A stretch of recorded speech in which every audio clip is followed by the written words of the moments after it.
اللي حصل من شويه يا عم محمد؟ كابتن حسام حسن يمكن كان في مؤتمر صحفي ساخن جدا في المغرب، مؤتمر الطبيعي لمباراه نيجيريا اللي بينظمه الاتحاد الافريقي، لسه خلصان من ساعه. ويمكن كان في هجوم شديد جدا من الجماهير المغربيه على الكابتن حسام، وهو رد كمان. انت عارف الكابتن حسام عنيف اصلا في ردوده. فبعض الجماهير كانوا غضبانين جدا ان الكابتن حسام قلل من فندق الاقامه في طنجه، اتكلم على التنظيم، اتكلم على عدم تشجيع الجماهير المغربيه للمنتخب المصري. واحد الصحفيين قال له ان انت بتحاول تخفي فشلك، ان انت باللفظ كده ان انت ما تأهلتش لنهائي البطوله وادائك السيء امام السنغال، وان انت اول هجمه بدل ما تحلل او تفسر للناس ليه اول هجمه للمنتخب المصري كانت في الوقت الضايع في مباراه السنغال، فاتجهت لامور خارج كره القدم. بتتكلم على فندق الاقامه في طنجه، بتتكلم على ان السنغال مستفيده من البقاء في طنجه. طب ما انت استفدت من البقاء في اغادير كل البطوله لحد مباراه طنجه. فطبعا الكابتن حسام رد ان ده سؤال مش محترم، وده سؤال مش مهذب ملوش علاقه بالاعلام، فهو هيتجاهله ومش هيرد عليه. فقام صحفي تاني مغربي وقال له طب انا هكلمك بشكل اكثر احتراما، خلينا نتكلم في الكوره. انت ليه فشلت مع منتخب مصر في ان انت تتاهل لنهائي البطوله؟ ليه ما اديتش اداء يليق باسم المنتخب المصري؟ فكره ان انت دايما بتتكلم على 7 بطولات او 7 القاب، طب ما انت بتشكك في انتصارات المغرب، ما انا ممكن دلوقتي اشكك في ال7 بطولات اللي انت خدتهم. فبرضه الكابتن حسام رد بنفس العنف، فواضح ان الدنيا متوتره بشكل كبير جدا. واعتقد ان دي مؤتمرات صحفيه فنيه، يعني انا حتى من زمان، انا 20 سنه بحضر المؤتمرات الصحفيه، في مراقب للمباراه لما حد بيحاول يطلع بره الاطار الفني المفروض يرجعه تاني. فهي بدات من المؤتمر اللي بعد مباراه السنغال، اعتقد ما كانش فيه كلمه فني، يعني الكابتن حسام كان كل كلامه على الراحه والاجهاد، على الراحه والاجهاد والفندق في طنجه والجماهير المغربيه اللي ما شجعتش المنتخب المصري. يعني ايه العلاقه يعني ايه، يعني مع احترامي الشديد، يعني ايه الكابتن حسام بيقول ازاي الجماهير المغربيه ما تشجعش مصر؟ معلش انت مالك؟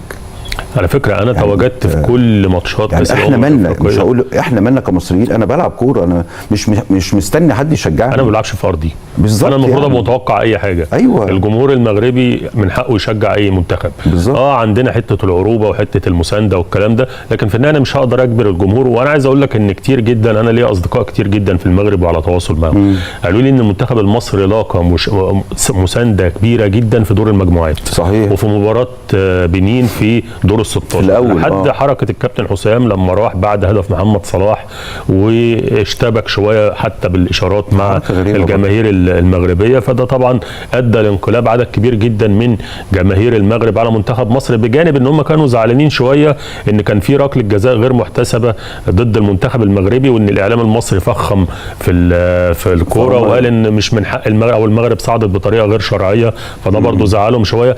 عموما ده وارد في الكوره، يعني انا ضد المثاليه في الكوره. جمهور الكوره هو جمهور كوره. انت جمهور الاهلي ما بيشجعش الزمالك في بطوله افريقيا، وجمهور الزمالك ما بيشجعش ده امر طبيعي. في ديربيات في شمال افريقيا، مصر تونس المغرب الجزائر، دايما تلاقي في حساسيات الديربيات وشمال افريقيا والكلام ده طبيعي جدا. وبالتالي احنا ما كانش يجب ان احنا ناخد الموضوع لخناقه احنا براها. طب هو طبيعي يعني مع احترامي الشديد ان الكابتن حسام برضو يعمل الكلام ده.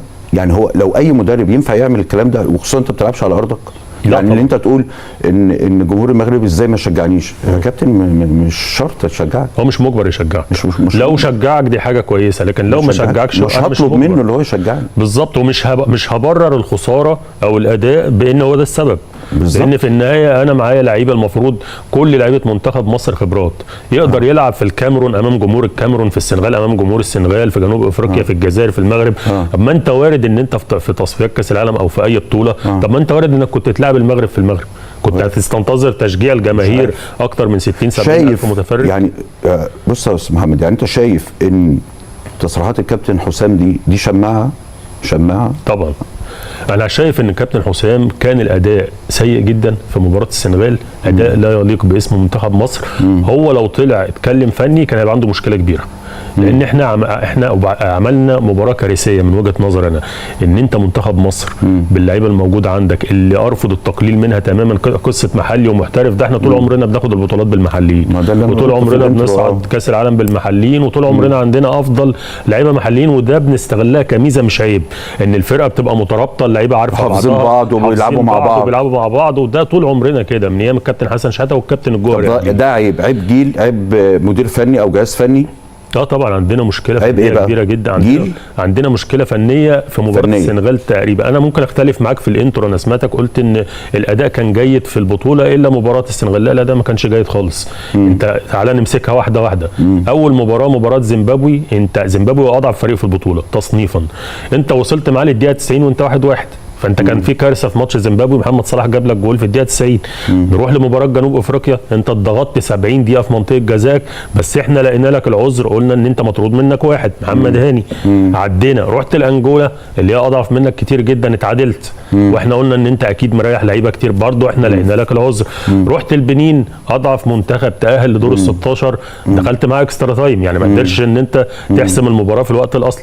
لعبت مباراه ساحل العاج على افضل ما يكون، رحت الماتش السنغال انت جيت في الدقيقه 95 قلبك اسود خالص جيت في الدقيقه، لا ده واقع، رد عليا بالمنطق، يعني قول لي، انا اقول لك دخلنا اكسترا تايم، قول لي لا ما دخلناش. عايز نتائج ولا اداء؟ الاثنين.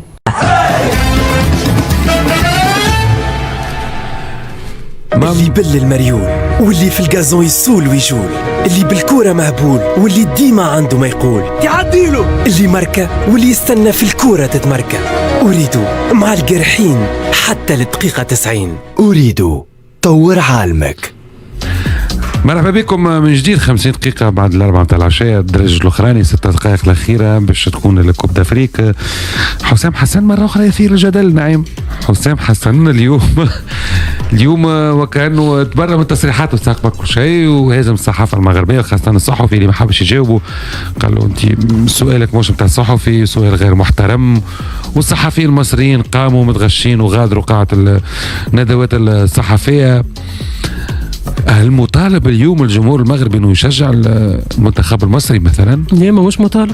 اي ما علاش برشا سبيانيه وبرشا من الحقيقه، ما نحبش نقول ما برشا بكي، حتى اللي جازت من بعد فما برشا حاجات صارت بعد ماتش ضد المنتخب السنغالي ماهيش متعودين بها، معناها بالحق من اللاعبين، سواء الستاف اللي كان في المنتخب المصري والناس اللي تعديت في تاريخ المنتخب المصري، او اللاعبين اللي كانوا في تاريخ المنتخب المصري. وقت اللي انا نشوف مثلا مروان لاعب الوسط نتاع النادي الاهلي كيفاش يخزر ويعمل بيديه على مشري، ما جبت اوكازيون انت معناها ما مندي كرسي وقاعد. فما فتره من الماتش مشي كان الشوط الاخراني يغسل في وجهه بالمنشفه وبالماء وواحد واللعبه تمشي. انت شنو عملت معناها في المباراه هذيك؟ شنو اللي صار وشنو اللي عمل الحكم في المباراه هذيك؟ يعني تجي تلوم اللقطه نتاع زيزو اللي عطى التالونات ما خلينا هي فرصه خطيره كانت، هي فرصه خطيره، لكن اونتو شنو عملت؟ معناها المنتخب السنغالي كان كما نقولوا نحن بعيد عليك ياسر في المباراة هذيك. اسمها متسيد. شنو هي؟ متسيد المباراة. متسيد المباراة. منين جبت هذا؟ ما تعرفوش ربع ساعات نخرج لكم حوايج من القاموس عندك به. اي بالعربسكي دقيقة. ما حمش دكتور. نعاود نرجع ونقول انه حسام حسن كما قلنا عليه في البداية، حسام حسن مازال يتعامل في المنتخب بيجي الباب اللاعب، مازال حسام حسن اللاعب اللي يلعب في التراوي اللي تعودنا عليه. ما مش معناها راهو هذيك الحاجات هذيك انتهت ومشيت، ما عادش راهو توا عندنا فوتبول اخر ودنيا اخرى لازمك تخدم. الحقيقه بالنسبه لي انا حسام حسن ماهوش نتاع المدرب المنتخب المصري، والمنتخب المصري كبير عليه، وتحس انه الكاركتير نتاعو هي كلمه كبيره برضه، وتحس انه كاركتيره عمل معناها كما نقولوا نحن طبع طبع على اللاعبين. لا استنسخ كاركتيره. لا مش استنسخ، هو لاعب. لا ما حبيت نرجع لك اللاعب كاركتيره طبع على اللاعبين وطريقه لعب كما كان هو يلعب. فينالمون معناها كحوصله. اي تفضل انت مدرب توافق على حسام حسن كناخب للمنتخب المصري؟ الحقيقه هو فما برشا بوليميك على المدرب عندها مده، من قبل ما تبدا اما كي وصل دومي فينال اوبجيكتيف اي. اما شوف انا سيفري لي ديكلاراسيون نتاعو في الفتره الاخرانيه طبع عليه اكثر الطابع الايموسيونيل، والا يحكي بتاريخ مصر، خروج على الموضوع، فوالا خرج برشا على الموضوع.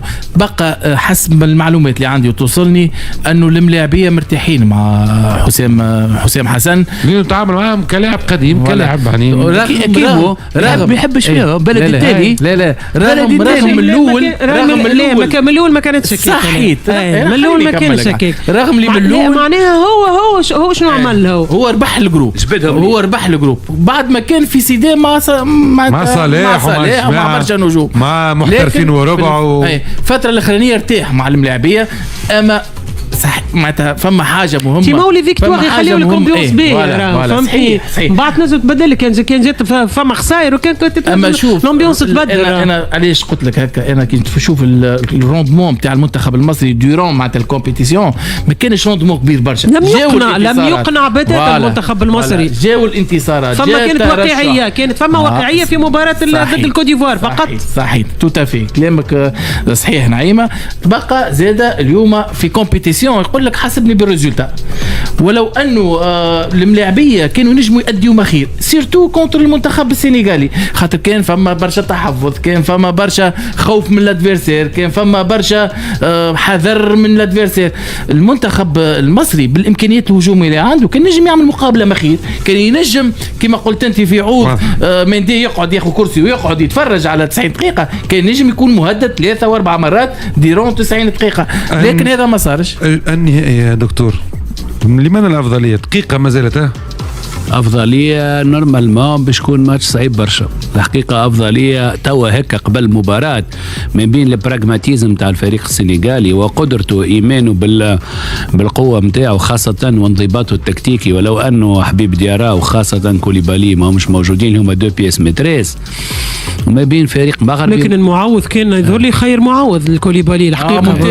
ممتاز جدا صحيح. وكانوا خروج كوليبالي يظهر لي كان هما عندهم برشا طاقات وبرشا لاعبين. خاطر فلوتي راهو كوليبالي في الرولانس نتاعو سيرتو لي رولانس غالطين. مش كوليبالي تاع 5 سنين تالي في ايطاليا راهو.